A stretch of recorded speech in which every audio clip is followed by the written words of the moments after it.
तर पहा, या ठिकाणी आपण हा भागाकार अतिशय सहज आणि सोप्या भाषेमध्ये शिकणार आहोत.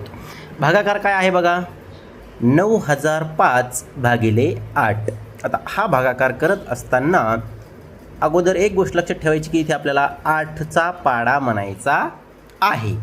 आता बघा, या ठिकाणी मी 8चा पाडा लिहिलेला आहे आणि सुरुवातीला आपल्याला 9 या अंकाला भाग द्यायचा आहे. ही गोष्ट कायम लक्षात असू द्यायची.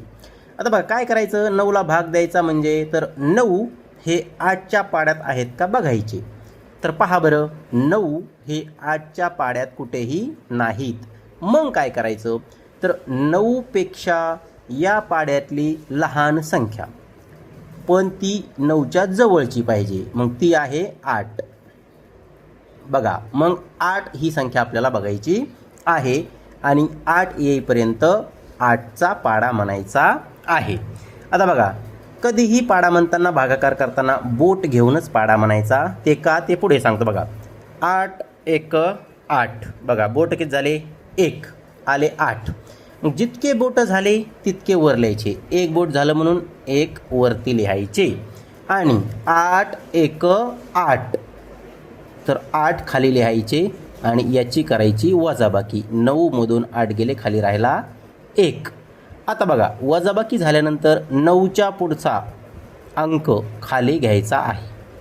या ठिकाणी आपण 0 खाली घेतलेला आहे. 0 खाली एक डॅश दिलेला आहे. त्याचं कारण असं आहे की आपल्यानंतर खाली गेल्यानंतर लक्षात राहावं की आपण कोणता अंक खाली घेतलेला होता.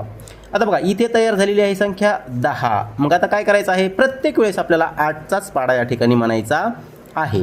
आता 8चा पाडा आपल्याला 8च्या पाड्यामध्ये 10 येईपर्यंत म्हणायचा आहे. म्हणजेच 10 या पाड्यात आहेत का बघायचे. बघा बरं, कुठेही 10 नाहीत. मग 10पेक्षा लहान संख्या या पाड्यातली ती आहे 8.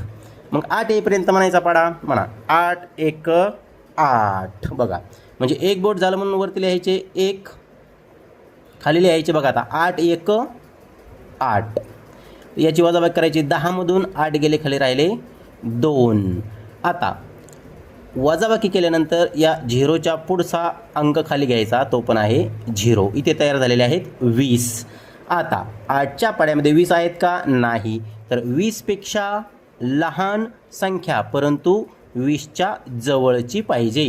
आता 20च्या जवळची लहान संख्या कोणती आहे 8च्या पाड्यातली, ती आहे 16. मग 16 येईपर्यंत 8चा पाडा म्हणायचा आहे. म्हणा 8 1 8. 8 2 16. बोटं झाले 2 म्हणून वरती लिहायचे 2 आणि 8 2 16. 16 लिहायचे खाली, याची करायची वजाबाकी. बघा, आता 20मधून 16 गेले, खाली राहिले 4. आता आपण इथं ही वजाबाकी शॉर्टकट करत आहोत भागाकार लवकर होण्यासाठी. आता बघा, वजाबाकी झाल्यानंतर 0च्या पुढचा अंक 5 खाली घ्यायचा आहे. इथं तयार झालेले आहेत 45. आता 45 ही संख्या 8च्या पाड्यात आहे का, नाही. मग 45पेक्षा लहान संख्या ती पण 45च्या जवळची पाहिजे. मी आता प्रत्येक वेळेस जवळची म्हणतो कारण 45पेक्षा लहान 32 पण आहेत, 24 पण आहेत, परंतु आपल्याला 45च्या जवळची संख्या बघायची, ती आहे 40. मग 40 येईपर्यंत म्हणायचा आहे पाडा 8चा. 8 1 8. 8 2 16. 8 1 24. 8 4 32 आणि 8 45. 5 म्हणजे 5. 5 बोट झाले म्हणून वरती लिहायचे 5 आणि खाली लिहायचे आहेत 40. बघा, 8 45. याची करायची वजाबाकी. 45मधून 40 गेले, खाली राहिले 5. आता एक गोष्ट लक्षात घ्या की वरून घेण्यासाठी अंक राहिलेला नाही, म्हणजे इथं भागाकार आपला संपलेला आहे. आता कोणत्या संख्येला काय म्हणायचं हे पण महत्त्वाचं आहे. बघा, या संख्येला म्हणायचं भागाकार, या संख्येला म्हणायचं भाज्य, या संख्येला म्हणायचं भाजक आणि खाली जे शिल्लक राहते त्याला म्हणायचं बाकी.